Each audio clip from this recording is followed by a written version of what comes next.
وجاءت سکرۃ الموت بالحق، اور موت کی بے ہوشی حق کے ساتھ آ گئی. ذالک ما کنت منہ تحید، یہ وہی ہے جس سے تو بھاگا کرتا تھا، جس سے تو بھاگا کرتا تھا، موت سے بھاگتا تھا. قل ان الموت الذی تفرون منہ فانہ ملاقیکم، ان سے کہہ دو جس موت سے تم بھاگتے ہو یہ تم کو مل کر رہے گی. کسی بندے کو موت سے فرار نہیں ہے، کوئی بندہ موت سے بچ نہیں سکے گا، کوئی بندہ موت سے بچ نہیں سکے گا. ہر ایک بندے پر موت آئے گی.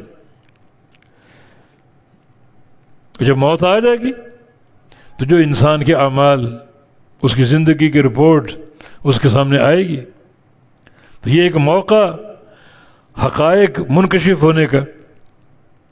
دوسرا موقع آگے آ رہا ہے، وہ بھی صیغہ ماضی کے ساتھ، ونفخ فی الصور، گویا یہ کام ہو ہی چکا ہے. اللہ تعالیٰ نے سور پھونکنے کے لیے اسرافیل فرشتہ پیدا کیا، اور نبی علیہ السلام کی حدیث ہے کیف انعم وقد التقم الصور صاحبہ، میں تمہیں کیسے خوش دکھائی دوں مجھے اللہ کے امر کی تنفیذ کے لیے. تو سور پھونکا جائے گا، بصیغہ ماضی بیان کیا، پھونک دیا گیا، یعنی مستقبل کی خبر کو ماضی کے صیغے کے ساتھ، تاکہ اس کا یقینی ہونا واضح ہو جائے. گویا سور پھونک دیا گیا ہے. ذالک یوم الوعید، یہ وعید کا دن ہے.